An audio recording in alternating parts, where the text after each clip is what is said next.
नमस्कार, बहुत स्वागत है आप सभी लोगों का हमारे समृद्धि आईएएस के यूट्यूब चैनल पर।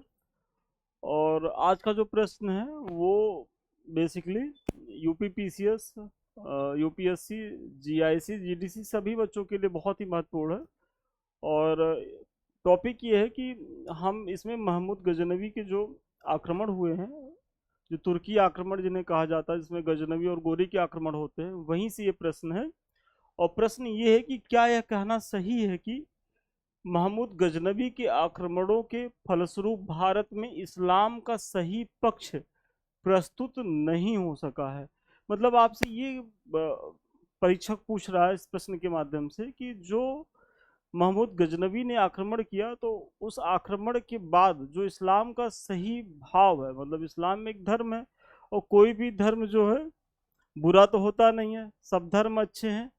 लेकिन इस्लाम को लेकर के महमूद गजनवी के आक्रमण ने जो है भारत या भारतीयों के मन में एक आक्रांता वाला भाव पैदा किया और भारतीयों के मन में ये बोध कराया कि जो इस्लाम है वो इस्लाम धर्म जो है वो कहीं से सही सुर नहीं है, वो हिंसा में विश्वास नहीं करता। ये सारी चीजें होती हैं और इसके पीछे के कारण में आप जाएंगे तो इसमें महमूद गजनवी के आक्रमण को ही देखा जा रहा है। तो आप इसी प्रश्न में जो है इसको स्पष्ट करते हुए एक निष्कर्ष देना है। तो आप इसके पक्ष में भी जा सकते हैं, इसके अगेंस्ट में भी जा सकते हैं।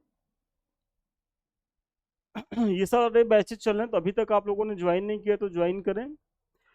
देखिए, प्रश्न हम पुनः पढ़ रहे हैं कि क्या यह कहना सही है कि महमूद गजनवी के आक्रमणों के फलस्वरूप भारत में इस्लाम का सही पक्ष प्रस्तुत नहीं हो सका। तो सबसे पहले तो थोड़ा सा की पॉइंट आप बताइए कि महमूद गजनवी कौन था, क्या उसकी भूमिका थी। और आप लोग जो परेशान होते हैं कि सर भूमिका समझ में नहीं आती, तो हमेशा हम कहते हैं कि जो की पॉइंट होता है उसी को जो है 30-35 शब्दों में आप एक्सप्लेन कर दें, 25-30 शब्दों में, वही आपकी भूमिका हो गई। तो थोड़ा सा परिचय दीजिए महमूद गजनवी के बारे में कि सुबुक्तगीन की मृत्यु के पश्चात उसका पुत्र महमूद, महमूद कौन, वही महमूद गजनवी, 998 ईस्वी में, देखिए आपके पीटी का फैक्ट भी हो गया और ये भी हो गया कि महमूद गजनवी के पिता का क्या नाम था, सुबुक्तगीन था। और जब इसकी डेथ होती है सुबुक्तगीन की, तो 998 ईस्वी में गजनी का राजा बना। कौन बना, तो इसका पुत्र महमूद, मतलब महमूद गजनवी राजा बनता है। महमूद का प्रथम भारतीय आक्रमण पश्चिमोत्तर भारत के शाही राजा जयपाल पर था। क्योंकि अगर ये भारत को आप देखेंगे, गुजरात है, ये जो क्षेत्र है, यहीं से सारे आक्रमणकारी आते ही थे, मतलब अफगानिस्तान पाकिस्तान हो करके। तो यहाँ भारत की सीमा पर कौन राजा थे, शाही राजा जयपाल थे। और इन पे आक्रमण कब होता है, 1001 में। ये प्रथम आक्रमण था किसका, महमूद गजनवी का। और 1026 तक जो है ये आक्रमण करता रहता है।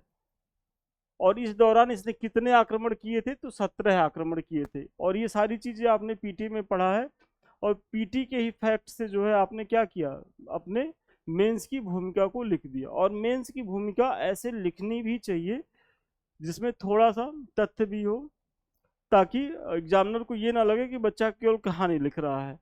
तो आपने क्या बताया कि सुबुक्तगीन की मृत्यु के पश्चात उसका पुत्र महमूद 998 ईस्वी में गजनी का राजा बनता है और इसका प्रथम आक्रमण 1001 ईस्वी में होता है, हिंदू राजा जयपाल के ऊपर होता है। और 1026 तक इसने जो है आक्रमण करते रहे और 17 आक्रमण किए 1026 में। और अपने प्रत्येक आक्रमण में उसने क्या किया, विध्वंस तथा हत्याएं करवाई। भाई अगर युद्ध हो रहा है तो युद्ध में क्या होगा, भाई जान माल की क्षति होगी, विध्वंस होगा, हत्याएं होंगी, लूटपाट होगी। भाई युद्ध तो समस्या बढ़ाता ही, किसी समस्या का तो हल होता नहीं है। तो वही चीजें हैं। तो अब आपने जो है भूमिका दे दी। अब आप अपने मेन प्रश्न की डिमांड पे उतर आइए कि जहां तक उसके आक्रमणों के फलस्वरूप भारत में इस्लाम का सही पक्ष नहीं प्रस्तुत हो सका का प्रश्न है, तो इसे निम्न बिंदुओं के माध्यम से समझ सकते हैं। और सबसे पहला है कि उद्देश्य क्या था, धन लूटना था। मतलब आप देखेंगे कि जो महमूद गजनी था या मोहम्मद गोरी था जो इसके बाद आता है, तो इन लोगों का मेन उद्देश्य क्या था कि भारत में बसना नहीं था। जैसे बाबर आया तो यहीं जो है आगरे में ही उसने मुगल वंश की स्थापना की और मुगल यहीं के होके रह गए। फिर बाद में इसी वंश में आप देखेंगे कि जब मोहम्मद गोरी के बाद जब कुतुबुद्दीन ऐबक आता है, तो कुतुबुद्दीन ऐबक के बाद जितने भी उसके उत्तराधिकारी होते हैं, चाहे वो इल्तुतमिश हो, बलबन हो, ये सब फिर यहीं के होके रह जाते हैं। फिर खिलजी वंश आता है, तुगलक वंश आता है, सैयद वंश आता है, लोधी वंश आता है, तो ये सब यहीं के होके रह जाते हैं। लेकिन ये जो आते हैं मोहम्मद गजनी और गोरी, इन लोगों का उद्देश्य भारत में बसना नहीं था, भारत में साम्राज्य स्थापित नहीं करना था, भारत की विपुल धन संपदा को लूटना था। मतलब ये लुटेरा बन के आए थे। गजनवी ने भारत पर 17 बार आक्रमण किया और सभी आक्रमणों का उद्देश्य क्या था? भारत से धन की प्राप्ति थी। उसने सोमनाथ मंदिर तक की लूटपाट की। मतलब लूटपाट भी कैसा कि मंदिरों तक को नहीं छोड़ा गया, और चूंकि मंदिर जो है वो भारतीयों के, जो हिंदू धर्म के लोग हैं, उनकी आस्था के केंद्र बिंदु होते हैं। तो ऐसे में हुआ क्या कि जब मंदिर टूटे, मंदिर लुटे, तो जो इस्लाम का चेहरा, और चूंकि ये लोग आते थे क्या कहते थे कि भाई हम तो दारुल हर्ब से दारुल इस्लाम की बात करते हैं और ये हमारे कुरान में लिखा हुआ है। मतलब गलत सलत व्याख्या करके, क्योंकि ऐसा करके धर्म के नाम पर ये जो है अपनी सेना को गोलबंदी करते थे, उसमें एक नई भावना का संचार करते थे, फिर एक गाजी की उपाधि लेते थे, फिर इस्लाम खतरे में है इनका कहना था, और इस वजह से केवल केवल ये अपना उल्लू सीधा करते थे। भाई कोई धर्म जो है युद्ध से कैसे प्रभावित हो सकता है, या किसी धर्म की रक्षा क्या युद्ध कर सकता है? अगर इस्लाम एक मिनट के लिए खतरे में है, तो क्या ये गजनवी और गोरी जैसे लुटेरे उसकी रक्षा कर सकते थे? प्रश्न ही नहीं है। और किसी भी धर्म का तो ये मूल उद्देश्य ये होता ही नहीं है कि वो ईश्वर के बंदे को इस तरीके से नृशंस हत्याएं करवाई जाए, उसमें ऐसा तो मेंशन होता ही नहीं है। तो वही चीज है। तो इन्होंने क्या किया कि भारत से विपुल लूटपाट की, हत्याएं की, व्यभिचार किया भारतीय महिलाओं के साथ, और फिर जो है ये क्या किए, मंदिरों तक को नहीं छोड़े, अगर वहां से भी धन की प्राप्ति हो रही थी उसको भी ये लूट करके ले गए। और जो शिवलिंग था, जो हमारी आस्था का केंद्र था, उसको भी इन्होंने खंडित किया। और ऐसा माना जाता है कि जो गजनी है वहाँ की सीढ़ियों पे इसने ले जा करके उसको उस पे चिनाया, ताकि और ज़्यादा अपमान किया जा सके। तो ऐसे में अगर कोई आक्रांता इस तरीके से व्यवहार कर रहा है और उसके पीछे इस्लाम का जो है वो तर्क दे रहा है कि ऐसा तो हमारे धर्म में है, तो उस धर्म को लेकर के जो लोग पहली पहली बार परिचित होंगे तो कितना अपना पाएंगे, जान जाएंगे कि भाई ये लुटेरों का धर्म है और इसमें तो कुछ भी अच्छी बातें नहीं है, जो कि ऐसा था नहीं। केवल उसकी गलत व्याख्या की गई थी अपने राजनैतिक, आर्थिक और सामरिक स्थिति को मजबूत करने के लिए। फिर इस्लाम की छवि का ह्रास कैसे हुआ? तो चूंकि गजनबी के सैन्य अभियानों में मंदिर तोड़ना और आम जनता में भय पैदा करना शामिल था, जिससे इस्लाम की शांतिपूर्ण छवि की बजाय एक विनाशकारी छवि सामने आई।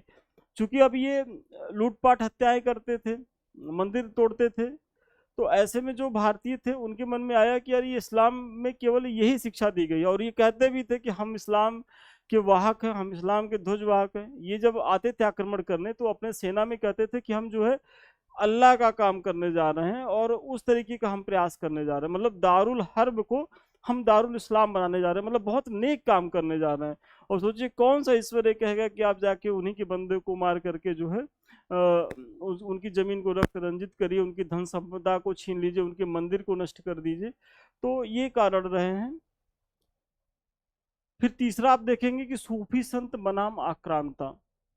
इतिहासकारों का मानना था कि भारत में इस्लाम का वास्तविक और शांतिपूर्ण पक्ष सूफी संतों, और इसमें भी जो चिश्तिया संप्रदाय के संत थे, तो उनकी बड़ी भूमिका रही। और सही मायने में देखा जाए तो इस्लाम के असली ध्वजवाहक कौन थे? यही सूफी लोग थे। और देखिए जब भारत में सूफी लोग आए तो सूफियों के प्रति जो भारतीयों का रवैया था वो बहुत ही उदारतापूर्ण था। यहाँ तक कि बहुत से भारतीय जो है सूफी दरगाहों में जाते थे, चादर चढ़ाते थे, वहाँ की भोजन व्यवस्था का हिस्सा बनते थे, खाना खाते थे साथ में, और बहुत ही सौहार्दपूर्ण माहौल बना सूफियों के द्वारा। और आज भी बहुत से ऐसे, हम दिल्ली में रहते हैं, यहाँ मोइनुद्दीन चिश्ती की दरगाह है, सारी निजामुद्दीन औलिया की दरगाह है, अजमेर में मोइनुद्दीन चिश्ती की दरगाह है, मैं अजमेर शरीफ में खुद गया हूँ। तो ऐसा नहीं कि वहाँ जो है हिंदू लोग नहीं जाते थे, लेकिन चूंकि पीछे के जो आक्रमणकारी थे, जो आक्रांता थे, उन लोगों ने इतना ज्यादा वैमनस्य पैदा कर दिया था समाज में कि जो इस्लाम की जो वास्तविक धारा थी और जो इसके वास्तविक ध्वजवाहक थे, जो सूफी थे, इनकी चीजों को अपनाने में भी जो है भारतीयों को बड़ा समय लगा। लेकिन जब अपनाए तो क्या हुआ कि गंगा जामुनी जो तहजीब निकल करके आई, वो कि मतलब दो संस्कृतियों का मिलन हुआ आपस में। और इसकी पराकाष्ठा आप देखेंगे मुगल काल में जाकर के, अकबर के समय में द्वारा प्रस्तुत किया गया था, न कि आक्रमणकारियों के द्वारा। और कोई भी धर्म है भाई, कोई भी धर्म है, उसका जो पक्ष है, तो उसके पक्ष के जो ध्वजवाहक होंगे वो शांति प्रिय लोग ही हो सकते हैं। क्योंकि युद्ध किसी भी धर्म का तो जो है वो अग्रदूत बन नहीं सकता। और इस्लाम में यही चीजें आरंभ में हुई कि जो लोग आए वो इस्लाम का नारा लेकर के आए, जिहाद का नारा लेकर के आए। गाजी की उपाधि मतलब गर्दन काट लेना, और जब तक आप गर्दन नहीं काटेंगे तब तक आपको गाजी की उपाधि नहीं मिलेगी, ये कैसा नियम है। तो लेकिन था, इन लोगों ने इसलिए अपनाया था क्योंकि इनका उल्लू इसी से सीधा होना था। भाई आप देखेंगे अकबर जैसा शासक जो बहुत ही तर्क बुद्धिशील था, उसे प्रबुद्ध और निरंकुश शासक कहा जाता है। और उसी के खानदान में काफी समय बाद आता है औरंगजेब, जो इतना धर्मांध था कि मुगल साम्राज्य के पतन में उसकी बड़ी भूमिका निकल के आ गई। तो कहा नहीं जा सकता। फिर जिहाद का नारा, ये क्या करते थे कि यद्यपि उसने अपने आक्रमणों में जिहाद का नारा दिया, लेकिन यह मुख्य रूप से उसके राजनैतिक एवं आर्थिक एजेंडे को धार्मिक वैधता प्रदान करने के लिए था। मतलब वही है कि आप युद्ध हार रहे हैं, आपकी सेना कमजोर है, तो ऐसे में आपको लग रहा है कि इससे तो हमारा जो है वो काफी राजनैतिक, आर्थिक, सामरिक क्षति होनी है। तो आपके पास अंतिम विकल्प क्या है? जैसे वर्तमान समय में सरकारें हैं, तो वो क्या करती हैं, वो धर्म नामक जो अफीम है, 80 बनाम 20 की चीजें करा करके और देश को तबाह किए हुए हैं। और इसी में जनता जो है वो मस्त है मंदिर मस्जिद में।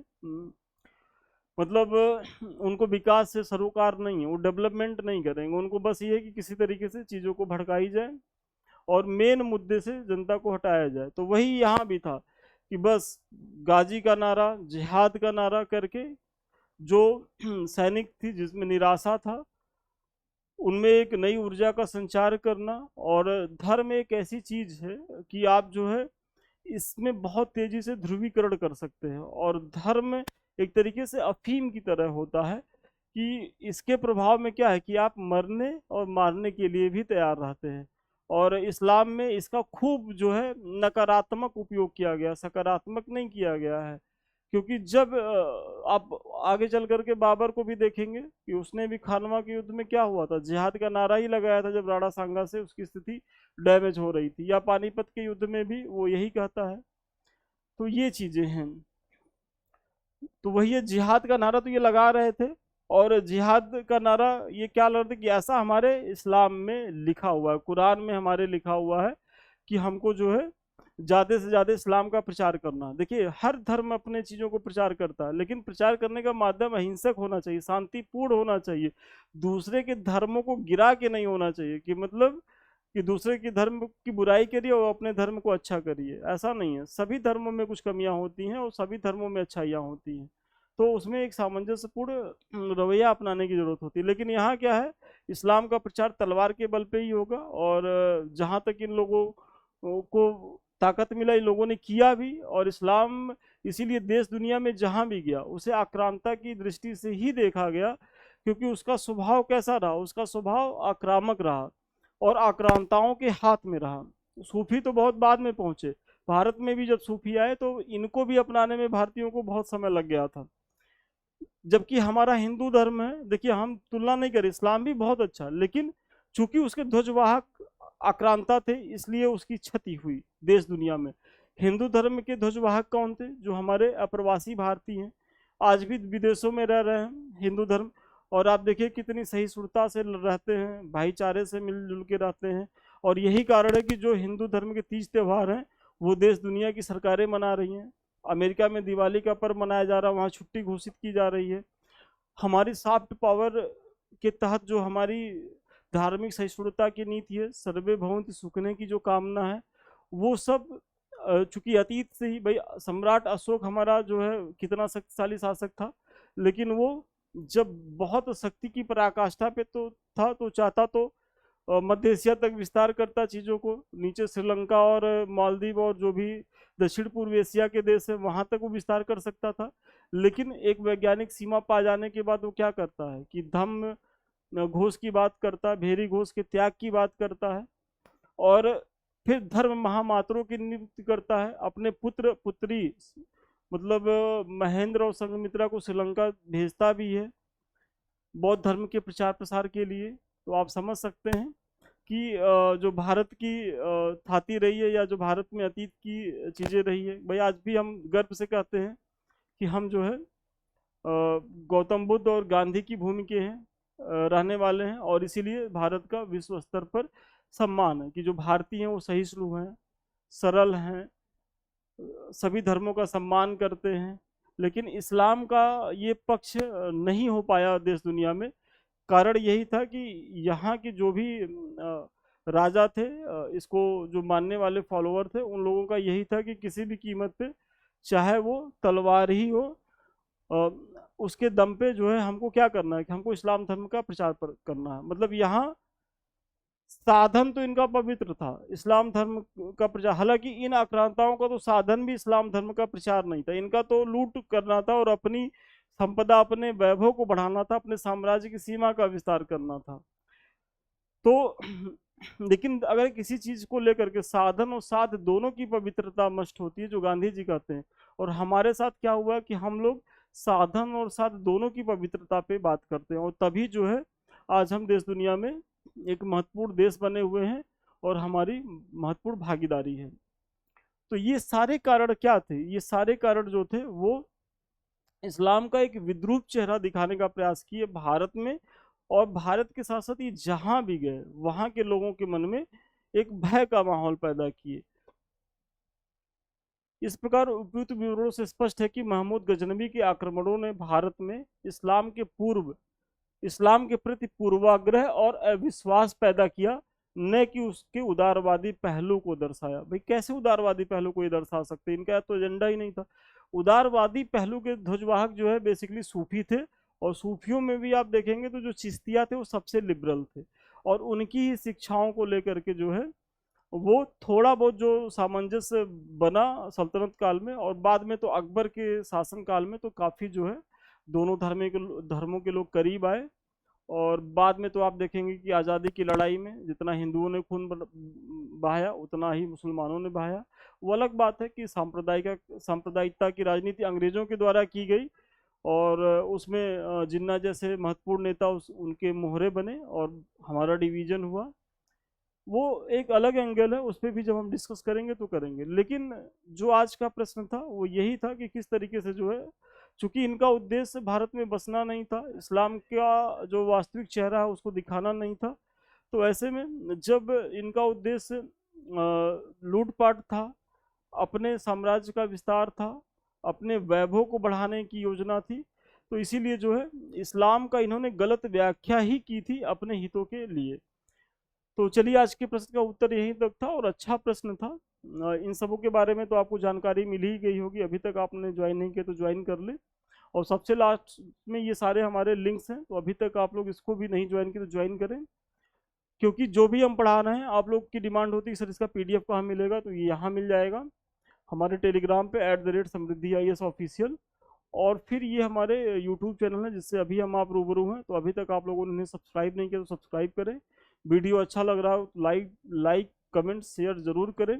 साथ ही साथ आप हमसे बात करना चाहते हैं, हमारे किसी बैच से जुड़ना चाहते हैं, तो 730307 पे संपर्क कर सकते हैं। तो ठीक है, आज के लिए इतना ही। पुनः मिलते हैं नए वीडियो में नए क्लास के साथ। तब तक के लिए धन्यवाद, बहुत शुभकामनाएं आपको।